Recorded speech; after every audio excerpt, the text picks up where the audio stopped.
நம்ம என்ன பார்க்கலாம் அப்படின்னு பார்த்தோம்னா, ட்ரிக்ஸ் ஃபார் கன்வெர்ட்டிங். ஃபர்ஸ்ட் என்னன்னு பார்த்தீங்கன்னா, fraction to percentage. Fraction to பெர்சன்டேஜுக்கு கன்வெர்ட் பண்றதுக்கு என்ன பண்ணணும்? அப்புறமா இங்க percentage to fraction. Tricks for converting fractions and percentage. இங்க பெர்சன்டேஜ் டு ஃபிராக்ஷன் கன்வெர்ட் பண்றதுக்கு என்ன அப்படின்னு பார்த்தோம்னா, இப்போ ஃபிராக்ஷன் ஃபார் எக்ஸாம்பிள் நம்ம ஒரு எக்ஸாம்பிள் போடலாம். ஃபிராக்ஷன் வந்து நம்ம என்னது, இப்போ 1/2 அப்படின்ற ஒரு ஃபிராக்ஷன் இருந்ததுன்னா அதை பெர்சன்டேஜா கன்வெர்ட் பண்றதுக்கு என்ன பண்ணணும் அப்படின்னா multiply by 100. So fraction to percentage என்ன கான்செப்ட்னா, first concept is multiply by 100. Multiply by 100. 100ஆல நாம இங்க மல்டிப்ளை பண்ணணும். இப்போ நமக்கு என்ன வரும் அப்படின்னு பாருங்க. இங்க 2, இது என்னது 50 கேன்சல் பண்ணலாமா? இப்போ நம்ம என்ன பண்ணணும், 50% அப்படியே பெர்சன்டேஜ் நம்ம போட்டுக்கணும். Multiply by 100. இதுவே பெர்சன்டேஜ் டு ஃபிராக்ஷன் கன்வெர்ட் பண்றதா இருந்தா நம்ம என்ன பண்ணணும் அப்படின்னா, இப்போ பெர்சன்டேஜ் என்ன இருக்கு, 50% நம்ம எடுத்துக்கலாம். இதை வந்து ஃபிராக்ஷனா கன்வெர்ட் பண்ணணும் அப்படின்னா என்ன பண்ணணும்னு பாத்தீங்கன்னா, டிவைட் பை 100. அவ்வளவுதான். Divide by 100. ஓகேவா? இப்போ நம்ம என்ன பண்ணலாம், 50 இந்த பெர்சன்டேஜ் அதெல்லாம் பார்க்காதீங்க. டிவைட் பை 100 போட்டோம்னா என்ன ஆகும்னா, 0 கேன்சல் ஆயிடும். 1 இது 2. ஸோ ஆன்சர் வந்து என்னது, 1/2. கிளியரா? ஃபிராக்ஷன் டு பெர்சன்டேஜ்னா மல்டிப்ளை பை 100, பெர்சன்டேஜ் டு ஃபிராக்ஷன்னா என்ன பண்ணணும், டிவைட் பை 100 நம்ம போட்டுக்கணும். நெக்ஸ்ட் இதுல இன்னொரு ஹிண்ட் என்ன அப்படின்னு பார்த்தோம்னா, if it is a proper fraction. Proper ஃபிராக்ஷன்னா என்ன அர்த்தம்? நியூமரேட்டர்ல இருக்கிற வேல்யூ வந்து லெஸ்ஸா இருக்கும், டினாமினேட்டர்ல இருக்கிற வேல்யூ வந்து மோரா இருக்கும். So if it is a proper fraction, the answer will be எப்படி இருக்கும் அப்படின்னு பார்த்தோம்னா, less than 100 இருக்கும். கிளியரா? இப்போ 1/2 இஸ் அ ப்ராப்பர் ஃபிராக்ஷன். அப்போ நமக்கு இது என்ன இருக்கும், answer is 50%. 50 is less than 100.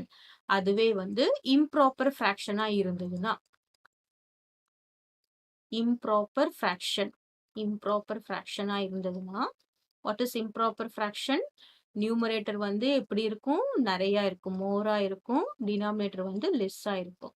The answer is எப்படி இருக்கும்னு பாத்தீங்கன்னா, மோர் தென் 100.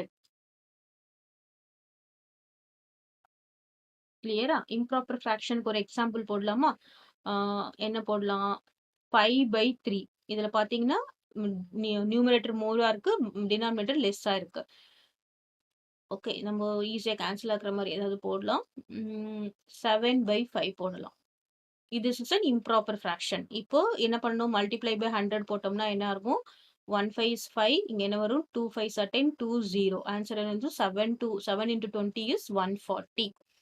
140%. இது பாத்தீங்கன்னா மோர் தென் 100 இருக்கு. கிளியர்? நெக்ஸ்ட் இதுலயே இதே மாதிரி, if the given percentage is less than 100, க்கு நமக்கு இருந்ததுன்னா நமக்கு ஃபிராக்ஷன் எப்படி இருக்கும், the fraction will be proper fraction. பாருங்க, less than 100%.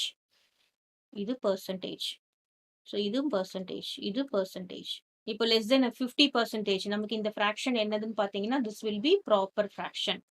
The fraction will be proper fraction. Okay, next அதுவே நமக்கு the answer given is more than 100%. more than 100% அப்படின்னு கொடுத்திருந்தாங்கன்னா, the fraction will be what fraction அப்படின்னு பார்த்தோம்னா, that will be improper fraction. இதுக்கு ஒரு example பார்க்கலாமா? Improper fraction. இப்போ மோர் தென் 100 நம்ம 125% எடுத்துக்கலாம். ஸோ 125% வந்து நம்ம என்னவா கன்வெர்ட் பண்ணணும், ஃபிராக்ஷனா கன்வெர்ட் பண்ணணும். என்ன பண்ணணும், 125 divided by 100.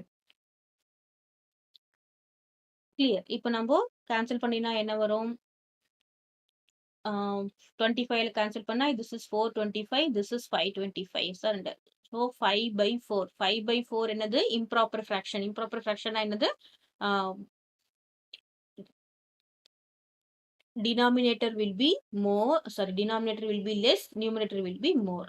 Clear? ஸோ இத நம்போ பார்த்துக்கிட்டோம்னா நமக்கு ஈஸியா இருக்கும். நம்ம ஆன்ஸர வந்து டக்கு டக்குன்னு செக் பண்ணிக்கலாம்.